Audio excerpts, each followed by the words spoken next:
रात के ठीक 2 बज रहे थे। कमरे की बत्तियां बंद थीं, बस मोबाइल की नीली रोशनी अंजलि के चेहरे पर पड़ रही थी। वो तीसरी रात थी जब उसे वही सपना दिखा था। एक पुराना गांव, चारों ओर धुंध और बीच में एक टूटी हुई मस्जिद का मीनार। सपने में वो किसी को पुकारती थी, रजिया रजिया, लेकिन जवाब में बस किसी औरत की चीख गूंजती थी। नींद टूटने के बाद भी अंजलि के कानों में वो आवाज गूंजती रहती। उसने पानी पीकर खुद को शांत करने की कोशिश की, पर दरवाजे के बाहर जैसे कोई कदमों की आहट थी। धीरे से उठी, बाहर देखा, वहां कोई नहीं था, लेकिन जमीन पर एक गीले पैरों के निशान थे, जैसे कोई अभी अभी आया हो। सुबह होते ही उसने अपनी दोस्त नीतू को फोन किया। नीतू ने हंसते हुए कहा, तू फिर से वो पुरानी डरावनी फिल्में देखकर सो गई थी क्या? अंजलि ने जवाब नहीं दिया। उसका ध्यान मोबाइल स्क्रीन पर अटक गया। गैलरी में एक नई फोटो थी जो उसने कभी नहीं खींची थी। तस्वीर में वही गांव था जो वो अपने सपनों में देखती थी, और पीछे लिखा था खैरपुर पंजाब। वो समझ नहीं पा रही थी कि ये फोटो उसके फोन में कैसे आई, पर एक बात साफ थी, वो सपना नहीं था। 3 दिन तक उसने उस फोटो को अनदेखा किया, पर हर रात सपने और गहरे होते गए। अब वो सिर्फ देखती नहीं थी, बल्कि महसूस करने लगी थी। धूल की खुशबू, औरतों की आवाजें और किसी के फुसफुसाने की ठंडी सांस अपने कानों के पास। एक रात उसने हिम्मत करके सपना जैसा दिखने वाला नक्शा गूगल पर खोजा। हैरानी की बात यह थी, पंजाब में सच में एक जगह थी खैरपुर, और वहां सालों पहले एक पूरा गांव रहस्यमयी तरीके से मिट गया था। कहा जाता है कि उस गांव की एक औरत ने खुद को कुएं में जलाकर मार डाला था, क्योंकि गांव वालों ने उसे जादूगरनी कह दिया था। अंजलि के दिल की धड़कन तेज हो गई। वो खुद से सवाल करने लगी, क्या ये सब महज संयोग है, या सच में उसका कोई रिश्ता उस गांव से है? अगले दिन उसने खैरपुर जाने का फैसला किया। नीतू ने बहुत मना किया, बोली, वो इलाका तो अब वीरान है, वहां कोई नहीं रहता। लेकिन अंजलि ने कहा, मुझे देखना है कि वो जगह सच में है या नहीं। ट्रेन से सफर लंबा था, लेकिन रास्ते भर उसे वही धुंध दिखती रही जो वो सपनों में देखती थी, जैसे कोई उसे पुकार रहा हो। धीरे धीरे उसका दिल घबराने लगा, और जब ट्रेन खैरपुर स्टेशन के पास रुकी तो बाहर वही टूटी मस्जिद दिखाई दी जो वो हर रात सपने में देखती थी। गांव में उतरते ही उसे अजीब सा एहसास हुआ। कुछ लोग दूर से उसे देख रहे थे। उनकी नजर में कोई अजीब पहचान थी। एक बूढ़ी औरत उसके पास आई और बोली, तू लौट आई, हमने तो सोचा था तू फिर कभी नहीं आएगी। अंजलि कुछ बोल ना पाई। उस औरत ने कांपते हुए हाथ से उसकी हथेली पकड़ी और कहा, रजिया, 100 साल बाद भी तेरी आत्मा यहाँ चैन नहीं पा सकी। अंजलि के शरीर में ठंड दौड़ गई। वो डर के मारे पीछे हटी, पर आसमान से गिरी एक लाल मिट्टी की बूंद उसके माथे पर पड़ी। उसने सिर उठाया। कुएं के ऊपर एक औरत की परछाई खड़ी थी, जो ठीक उसी की तरह दिखती थी। हवा का झोंका आया और दूर से अजान की धीमी आवाज, लेकिन उसके नीचे किसी और की हंसी गूंज रही थी।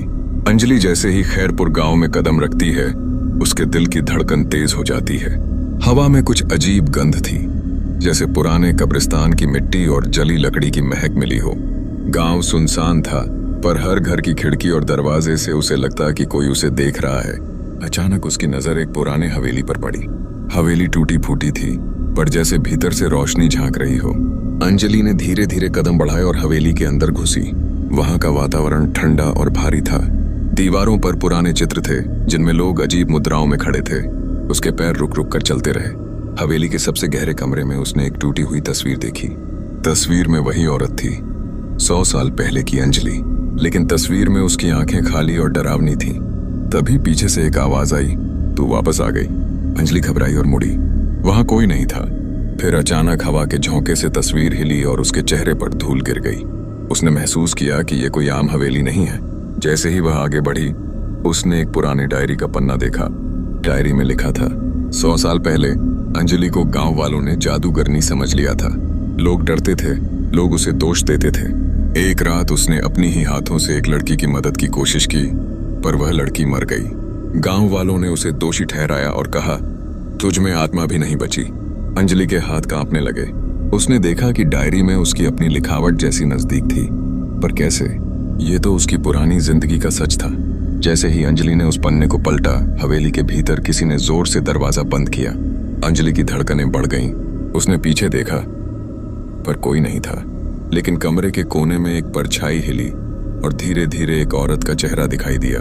उसका चेहरा जल गया था, पर आंखों में गुस्सा और दर्द साफ दिख रहा था। अंजलि ने महसूस किया कि वही आत्मा है जिसने उसे 100 साल पहले इस गांव में बांध दिया था। उसने कदम पीछे बढ़ाए और जमीन पर गिरी एक छोटी सी हड्डी देखी। हड्डी धीरे धीरे धुंध में घुलने लगी और उसके साथ एक आवाज गूंजने लगी, तू वही है जो लौट कर आई है। अंजलि डर के मारे कांप उठी। उसने हवेली के अंदर और गहराई में कदम रखा। वहां एक कुआं था और उसके चारों ओर पुराने जाल बिछे थे। कुएं से आती ठंडी हवा उसके गालों को छू रही थी।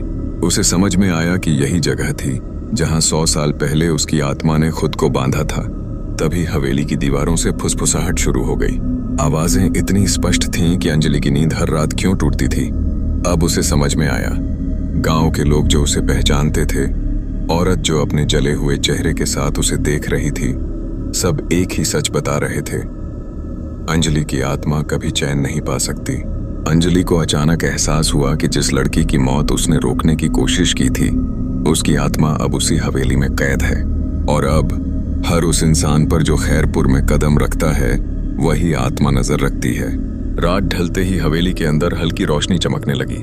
अंजलि ने देखा कि डायरी के पन्ने अपने आप खुल रहे हैं और कुछ शब्द लाल रोशनी में लिख रहे हैं, तू वापस आ गई है, अब खेल शुरू होता है। अंजलि की सांसें तेज हो गईं। अब उसे समझ में आ गया कि यह सिर्फ सपना या भ्रम नहीं है, यह उसकी पुरानी जिंदगी का सच था और अब उस सच के सामने खड़े होना ही उसके लिए असली डर था। हवेली के भीतर से अचानक जोर की चीख गूंज उठी। अंजलि ने महसूस किया कि वह अकेली नहीं है। कहीं से खुरचने की आवाजें आ रही थीं और जमीन पर अचानक लाल पानी फैलने लगा। वो पानी धीरे धीरे इंसानी आकार ले रहा था और उसकी आंखें अंजलि की तरफ टिकी थीं। अंजलि ने खुद को संभाला और तय किया कि अब उसे पता लगाना होगा 100 साल पुरानी आत्मा की सच्चाई क्या है और क्या उसे खुद के लिए कोई रास्ता मिल सकता है। अंजलि हवेली के गहरे कमरे में खड़ी थी। उसकी आंखें चारों ओर तेजी से इधर उधर घूम रही थीं। हर कोने में धूल और पुराने जाले थे। अचानक उसे लगा कि कोई उसे पुकार रहा है, राधा राधा। उसने आवाज का पीछा किया और एक टूटे हुए कमरे में पहुंची। कमरे की दीवारों पर पुराने चित्र टंगे थे और उनमें अजीब हाव भाव वाले लोग खड़े थे। पर एक तस्वीर में राधा की छवि दिखाई दी, जो झुककर किसी चीज को देख रही थी। अंजलि ने देखा कि राधा की आंखें जैसे सच में उसे खोज रही हों। तभी कमरे की हवा अचानक ठंडी हो गई। अंजलि ने महसूस किया कि किसी ने उसके कंधे पर हल्का हाथ रखा। उसने पीछे देखा पर वहां कोई नहीं था। हवेली के भीतर की परछाइयां बढ़ने लगीं। दीवारों से फुसफुसाहटें आती थीं।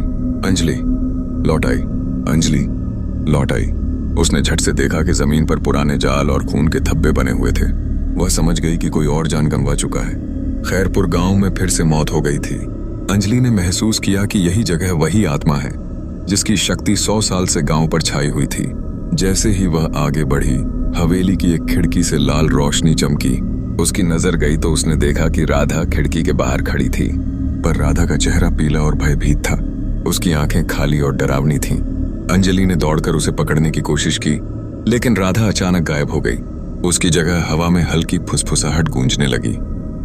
तूने मुझे देखा, अब मैं तुम्हारे पीछे हूं। अंजलि ने समझ लिया कि राधा की आत्मा भी अब हवेली में फंसी हुई थी और वह हर उस इंसान पर नजर रख रही थी जो गांव में कदम रखता है। जैसे ही वह आगे बढ़ी, जमीन पर अचानक लाल पानी फिर से फैल गया। पानी ने इंसानी आकार ले लिया और उसकी आंखें अंजलि पर टिकी थीं। अंजलि ने महसूस किया कि हवेली खुद जिंदा हो रही थी। दीवारों से खुरचने और फटने की आवाजें आ रही थीं। हर कदम पर उसे अजीब हलचल और गहरी साया महसूस हो रहा था। वहीं पास ही एक पुराना कुंड था। कुंड में धुंध और लाल रोशनी का अजीब मिलाजुला दृश्य था। अंजलि झुककर देखने लगी तो उसने देखा कि वहां एक आदमी पड़ा था। उसका चेहरा डर और दहशत से भरा हुआ था। यह खैरपुर गांव में हुई नई मौत थी। अंजलि को समझ में आया कि हवेली और आत्माएं अब सिर्फ उसके साथ ही खेल नहीं खेल रही थीं। वे गांव के हर निवासी पर नजर रख रही थीं। जैसे ही वह उस कमरे से बाहर भागी, हवेली की दीवारें अचानक हिलीं। दीवारों से धूल और टूटे हुए पत्ते उड़ते हुए उसके चारों तरफ फैल गए। अंजलि ने महसूस किया कि राधा और अंजलि की आत्मा का संकेत हवेली की हर चीज में छिपा हुआ था और अब समय आ गया था कि वह इस रहस्य का सामना करे।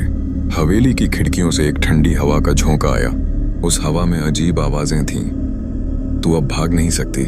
अंजलि ने खुद को संभाला और ठान लिया कि अब उसे हवेली और खैरपुर के पुराने रहस्यों का सामना करना ही होगा। उसने महसूस किया कि अगले कदम पर वह खुद को मौत और आत्माओं के बीच फंसा पाएगी। अंजलि हवेली के सबसे पुराने कमरे में पहुंची। वहां की दीवारों पर पुरानी तस्वीरें और सूखे फूल बिखरे थे। कमरे का माहौल इतना भारी था कि हर सांस में डर और धूल दोनों घुल रहे थे। उसे अचानक याद आया कि खैरपुर गांव के बुजुर्ग हमेशा कहते थे कि यह हवेली सिर्फ एक मकान नहीं बल्कि 100 साल पुरानी आत्मा का कैदी घर है। अंजलि ने देखा कि कमरे के बीच में एक पुराना किताबों का ढेर था। उसने झुककर किताबें खोली और एक डायरी देखी। डायरी में खैरपुर की सबसे पुरानी घटनाएं लिखी थीं। हर पन्ने पर लाल धब्बे थे और अक्षर जैसे हिल रहे थे। डायरी के अनुसार 100 साल पहले गांव में एक औरत रहती थी जिसका नाम अंजलि ही था। उसने अपने प्यार और धन के लिए गांव के लोगों को धोखा दिया, पर लोगों ने उसे पकड़ लिया और हवेली में बंद कर दिया।